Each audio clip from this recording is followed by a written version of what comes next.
Varicose veins కి సరైన చికిత్స కోసం సంప్రదించండి ఎవిస్ హాస్పిటల్.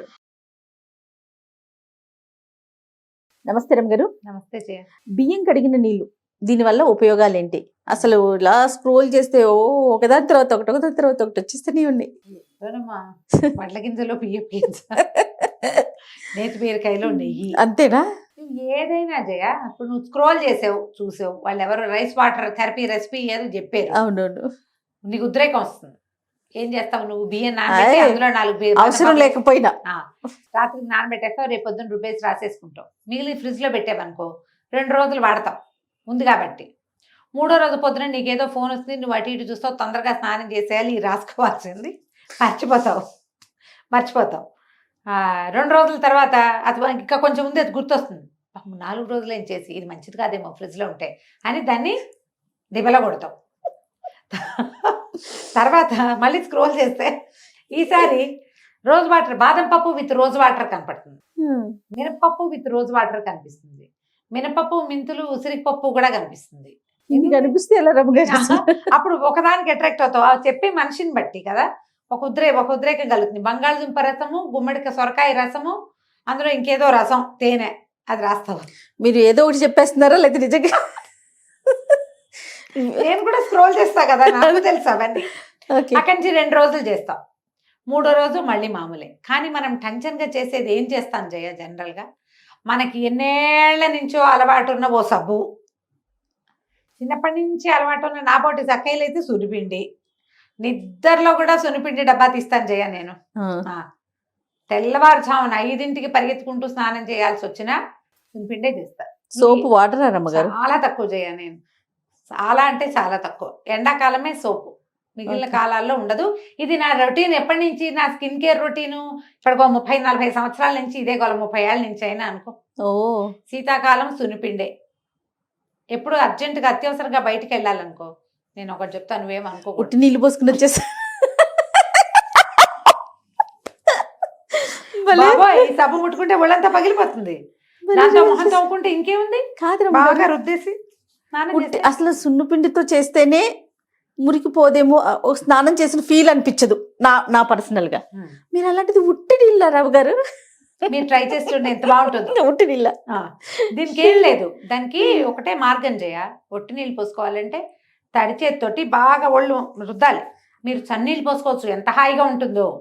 శీతాకాలం చన్నీళ్ళు పోసుకోవచ్చు. దీనికి ముందు ఫస్ట్ ప్రిపరేషన్ ఏంటంటే బాగా తడి చేతితోటి బాడీ మసాజ్ చేసేసేయాలి. ఇంక నువ్వు సబ్బకర్ల గిబ్బకర్ల పోసేసుకో నీళ్లు, అంతే అయిపోయాయి.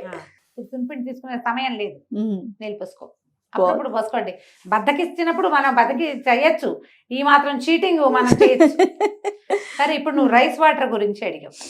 ఇవి మనకి అలవాటుగా అయిన విధానంగా రోజువారీ చేస్తే గానీ దేనికి ఫలితం కనపడదమ్మా. నేను ఇది ఎప్పుడు చెప్పాలనుకుంటా. ఇంతకుముందు చెప్పినప్పుడు కూడా స్కిన్ కేర్ గురించి నేను చెప్పాను నీకు. నువ్వు రెగ్యులర్ గా చేస్తేనే నీ స్కిన్ దానికి స్పందిస్తుంది. ఒకరోజు సునిపిండి పెట్టి తోముకుంటావా, నున్నగా ఉంటుంది. 2 రోజుల తర్వాత ఏంటి, సునిపిండి వాసన వస్తుంది ఒళ్ళు అనిపించి మానేస్తారు చాలా మంది. వాసన లేకుండా సునిపిండితో స్నానం చేయటం ఎలాగా, వాసన పోగొట్టుకోవటం అనేది ఆలోచించరు. మానేసి సబ్బు అయితే గుమగుమలాడుతూ ఉంటుంది అని చెప్పి సబ్బుకు దిగుతాం. ఇందులో గ్లిజరిన్ సోపు, డవ్ సోపు, ఇంకో సోపు, ఆ సోపు, అమ్మ నాన్న మేనమామ బోల్డ్ అని తీస్తాం. అంతేగా, అందులో గ్లిజరిన్ ఉండాలి. ఇంకా ఇప్పుడు లిక్విడ్ సోప్స్ వచ్చినాయి కదా, అవి లిక్విడ్లు వాడుకుంటాం. దానికి మళ్ళీ అదేదో పీచు, నా బోటకాయలు బీరకాయ పీచు తెచ్చుకుంటాం మేము. సమ్మర్ బీరకాయ పీచు బాగుంటుంది, వింటర్లో గీసామంటే ఒళ్ళంతా పుళ్ళు పడిపోతుంది. కాబట్టి ఇక అది చేయము. రైస్ వాటర్ కానీ ఇంకో వాటర్ కానీ ఏదైనా దాని గురించి నేను చెప్తాలే, నువ్వు ఆశ్చర్యంగా ఆలోచనగా చూడకు. అంటే నాకు విషయం చెప్పట్లేదు, మీరు తూచి అంటున్నారా, నాకు అర్థం కావట్లేదు. కొంచెం తూచనే అంటున్నా.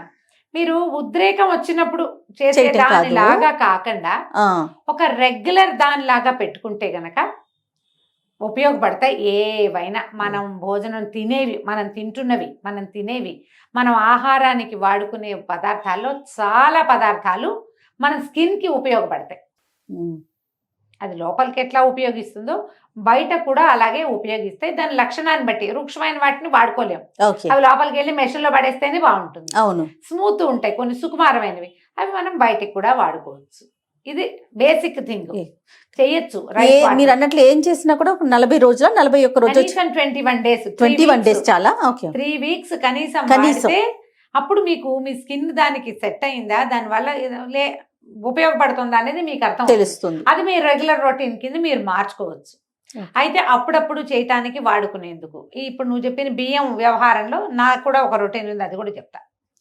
బియ్యం వారిస్తే గనక అన్నం వారుస్తామా, నేను తలంటి పోసుకోవడానికి గంజి వాడుకుంటాను జయ.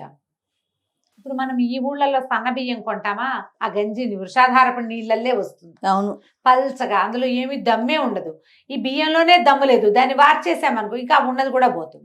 ఇప్పుడు నువ్వు బియ్యం కడుగు, రైస్ వాటర్ అడుగుతున్నావు. అవును, రైస్, బియ్యం పిండి, అన్నము మనకి స్కిన్కి ఉపయోగపడతాయి. ఈ డ్రై స్కిన్ ఉండే వాళ్ళకి బియ్య పిండితో ఒళ్ళు తోముకుంటే శుభ్రంగా ఉంటుంది. బియ్య పిండిలో కాసిన పాలు పోసి ఒళ్ళు తోముకుని చూడండి. ఏదైనా సరే మీరు కర తోమేశారంటే బాగుండదు. ముద్దుగా తోమాలి, ఒక చంటి బిడ్డను తోమినట్టుగా ఒళ్ళు తోముకోవాలి మనం. నిదానంగా చేస్తే బాగుంటుంది. శుభ్రంగా వదిలించుకోవాలి. పౌడర్లు పిళ్ళతోటి తోముకున్నప్పుడు, లేకపోతే సాయంత్రానికి ఒళ్ళు చీదరగా అయిపోతుంది, వాసన వస్తుంది, మంచి స్మెల్ రాదు. నిలబడితే బియ్యమైనా పాడవుతాయి కదా. అయితే మనం రైస్ వాటర్ గురించి అడుగుతున్నావు నువ్వు. గంజి పనిచేస్తుంది, స్టార్చ్ పనిచేస్తుంది, రైస్ వాటర్ కూడా పనిచేస్తుంది. ఈ రైస్ వాటర్ని పైదానికంటే లోపలికి తీసుకున్నా ఉపయోగపడుతుంది జయ. అవునండి. ఈ మన రెగ్యులర్గా మనం కొనుక్కునే సన్న బియ్యం కాకుండా మీ దగ్గర ఒక పట్టు బియ్యం, బ్రౌన్ రైస్ ఉన్నా, ఈ దంపుడు బియ్యం ఉన్నా, వాటిని ఏం చేయాలి, ముందు ఒకసారి మంచినీళ్ళతో ఒకసారి కడిగేసేది. ఫస్ట్ టైం కడిగి తర్వాత ఆ బియ్యంలో మంచినీళ్ళే కాసిన పోసి కడగద్దు, ఒక్క పక్కన పెట్టండి. ఒక పావు గంట 10 నిమిషాల పాటు ఒక్కసారి చేతితో కలిపి చేతులు శుభ్రంగా ఉంచుకోండి. మీ చేతులకి మాయిశ్చరైజర్లు, క్రీములు లేకుండా, చెదారం ఏం లేకుండా చేతులు శుభ్రం కడుక్కుని బియ్యం బాగా నలిపేసి ఆ నీటిని, రెండోసారి వార్చే నీటిని మనం ఏదైనా ఒక గ్లాస్లో పట్టి తాగొచ్చు మీరు. ఓకే. ఏ విటమిన్ ఏదో డెఫిషియన్సీ ఉన్న వాళ్ళకి ఇచ్చేవాళ్ళు, B12 డెఫిషియన్సీ ఉన్నా కూడా ఇచ్చేవాళ్ళు. చిన్నప్పుడు ఇవి తాగడానికి ఇవ్వటం చాలా సహజమైనది. కుడితింటాం, బియ్యపు కడుగుని కుడితి, దాని పేరు అదే. కుడి తాగినట్టు తాగటం అంటారా? ఇప్పుడు ఏమిటి కుడి తాగటం? గొడ్లు కుడి తాగినట్టు అని అంటలేదే మన సామెతలో, మనమే తాగినట్టు. చాలా హెల్త్ కేర్ కి, అంటే స్కిన్ కేర్ కి, హెల్త్ కేర్ కి ఉపయోగపడుతుంది. నిజమే రమ్మగారు, డెఫినెట్ గా, అందులో ఏ అనుమానము లేదు. మీరు కుడితన్నాక నాకు స్ట్రైక్ అయింది. కదా. మనం గొడ్లకి పెడతాం ఊళ్ళో, మనం కూడా తాగచ్చమ్మా. మనమేమి ఇన్ని బియ్యం ఏమిటి, ఒక గ్లాస్ బియ్యం 2 గ్లాసులు వండుకుంటాం. ఇప్పుడు అంతేగా, ఒక అంత గ్లాస్ నీళ్ళు వస్తాయి, చిక్కగా ఉంటాయి. అలా తాగలేమనిపిస్తే బియ్యం వాసన వస్తుంది, ఒక చిటికెడు ఉప్పేసుకోండి, తాగండి. ఇది మా చిన్నప్పుడు నాకు తెలిసిన వైద్యం. వైట్ డిశ్చార్జ్ అయ్యే పిల్లలకి ఇచ్చేవాళ్ళు. వైట్ డిశ్చార్జ్ తగ్గుతుంది అనేది చెప్పేవాళ్ళు. ఓకే ఓకే, మీ ఇష్టం. ఇప్పుడు వాళ్ళందరూ బోల్డని చెప్తుంటే చూస్తున్నారు కదా, నేను చెప్పింది కూడా అలాగే చూడండి, ట్రై చేసి చూడండి. 21 రోజులు మీకు డిఫరెన్స్ తెలుస్తుంది. ఒంటి మీద చిన్న పొన్న మచ్చలు వచ్చేవాళ్ళు, శోభి మచ్చలు అనేవాళ్ళు, మొహం మీద తెల్ల తెల్ల వస్తూ ఉంటాయి. పెద్ద రకం విటిలిగో లాంటిది కాదు, శోభి మచ్చలు అని, ఒక B12 డెఫిషియన్సీతో మచ్చలు వచ్చేవి. అవును, దానికి పనిచేస్తుంది. దానికి చాలా బాగా పనిచేస్తుంది. మనకి రంప దీంట్లో ఏవో బోల్డని ఉన్నాయని చెప్పేవాళ్ళం, మా పేర్లు నాకు గుర్తు రావటం లేదు. విటమిన్లు అవి ఇవి తౌడులో. అందుకని మనం ఈ సన్న బియ్యం కాదు, ఆ బ్రౌన్ రైస్ తినండి అని చెప్తున్నారు కదా. అవునవునవును. అయిందా? ఈ రైస్ వాటర్ని మీరు ఇంకోలా వాడుకోవచ్చు. షాంపూ చేసుకున్నాక లేదా కుక్కుడుకాయతో రుద్దుకున్నాక ఈ రైస్ వాటర్ తోటి తల తడిపి ఒక 5 నిమిషాలు మనం మన మాయిశ్చరైజర్ కదా ఇది పెట్టుకుంటాం కదా, కండిషనర్ ఇది చేస్తాం, నెత్తి మీద పట్టించి కాసేపు అలా ఉంచి తర్వాత వాష్ చేసుకుంటామా. బియ్యం కడుగుని కూడా మీరు అలాగా వాడుకోవచ్చు కండిషనర్ గా. దాన్ని స్ప్రే బాటిల్లో పోసి స్ప్రే చేసుకోవచ్చు. ఆరిపోతే బాగానే ఉంటుంది, ఏమి జిడ్డుగా బంకలా అనిపించదు, ఏముండదు. ఇప్పుడు అంతా ఇవి చేస్తున్నారు కదా, మన మాస్కులు కాదు, స్ప్రేలు, హెయిర్ స్ప్రేస్, అదేవో ఇవి ఉంటాయి, రూట్స్, రోజ్మేరీ వాటర్ ఎట్లా స్ప్రే చేసుకుంటున్నారో మీరు బియ్యం కడుగును కూడా అలాగే స్ప్రే చేసుకోవచ్చు. ఓకే ఓకే, మీ హెయిర్ కేర్ రొటీన్ కింద ఉంచుకోండి దాన్ని. సూపర్, బ్రహ్మాండంగా పనిచేస్తుంది. జుట్టు ఎంత మెరుస్తుందో జయ, కెరటిన్ ట్రీట్మెంట్ చేసినట్టు ఉంటుంది. ఇది కష్టమైన పని కాదు, కానీ వీటికి ఏమంటారంటే రొటీన్ ఉండదు జయ, రోజు చెయ్యం మనం. అది నిజమండి. మీరు ఎవరైనా కాదండి నేను బ్రహ్మాండంగా చేసిన 21 రోజులు అని చెప్పండి చూద్దాం, 10 కామెంట్లు కూడా రావమ్మా. చేయలేరు, ఏవో వస్తాయి రకరకాల పనులు. రోజువారీ స్నానమే, నేను చెప్పాక ఓ చెంబు నీళ్ళు దెమ్మరించుకుని రావటం జరుగుతూ ఉంటాయి. కానీ దీన్ని అలవాటు చేసుకుంటే ఇది చాలా బాగా ఉపయోగపడుతుంది. బియ్యం కడుగు హెయిర్ కి మీరు లోపల తీసుకోవచ్చు. తర్వాత ఒళ్ళు తోముకునేటప్పుడు కూడా, అంటే స్నానం చేసేటప్పుడు కూడా మీరు మొదట ఆ నీళ్లు ఒంటి మీద పోసుకుని ఆ వాటితోటి తోముకోండి ఒళ్ళు, ఆ నీళ్లతోటి. తర్వాత వాటర్ వాష్ చేయండి, బ్రహ్మాండంగా ఉంటుంది. అలా మీరు బియ్యం స్టార్చ్ని కూడా, గంజిని కూడా వాడుకోవచ్చు. బియ్యపు గంజి తలకు పెట్టేసుకుని ఒక అరగంట ఉండి తలలోకి రాసేసుకుని ఒక అరగంట ఉండి వాష్ చేసుకోండి. ఎంత మెరుపుగా ఉంటుందో తల. బియ్యపు గంజి లోపల తీసుకుంటే ఉపయోగాలు నేను చెప్పక్కర్లా, మంచి బలం కదా. నేను బియ్యపు గంజి బాగా ఇష్టం చేయాలి నాకు. కానీ ఒక 10-15 రోజుల తర్వాత నేను ఏమైనా వెయిట్ పెరిగానా అనిపిస్తుంది, బుగ్గలు వచ్చిన ఫీలింగ్ వస్తుంది నాకు. గంజి వారిస్తే మాత్రం పారబోయాను నేను. బ్రౌన్ రైస్ వస్తే అదే ఇంకా ఓకే వార్చేస్తాను. ఇతర గిన్నెలో పెట్టి వార్చుకుంటే మహా టేస్టీగా ఉంటుంది. రాత్రిపూట గంజి కనుక ఉంటే ఇంకా ఫుడ్ ఏం లేదు, అదే ఒక గ్లాస్ తీసేసుకుంటే బ్రహ్మాండంగా ఉంటుంది.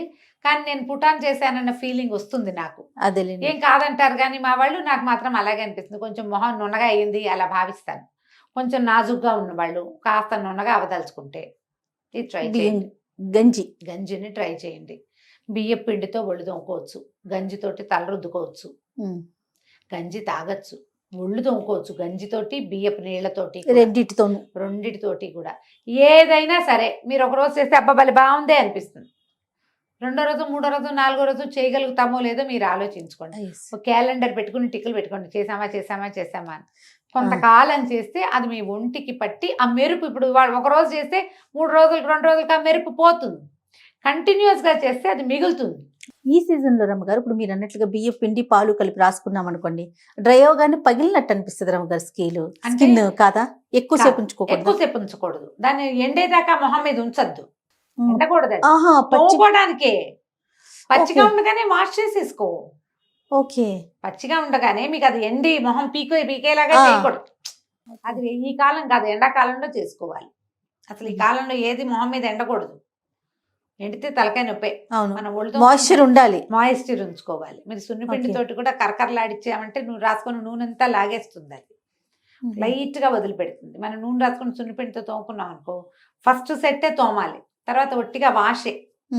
రెండోసారి మళ్ళీ పట్టించి తోమితే ఆయిల్ అంతా వెళ్ళిపోతుంది, లైట్ గా మిగులుతుంది. మధ్యాహ్నానికి మళ్ళీ మామూలుగానే ఉంటుంది.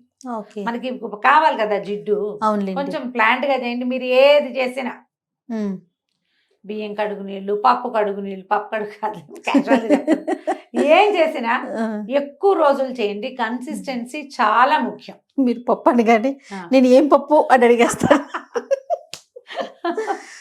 నువ్వు మినపరుబ్బుతో ఒళ్ళు తోముకోవచ్చు, కందిపప్పుతో ఒళ్ళు తోముకోవచ్చు, శనగపప్పుతో తోముకోవచ్చు, పెసరపప్పుతో తోముకోవచ్చు, గోధుమ పిండితో తోముకోవచ్చు. హెయిరీగా ఉన్న వాళ్ళకి కొంచెం ఇబ్బంది, కానీ లేకపోతే బాగుంటాయి వేటితో తోముకున్నా కూడా.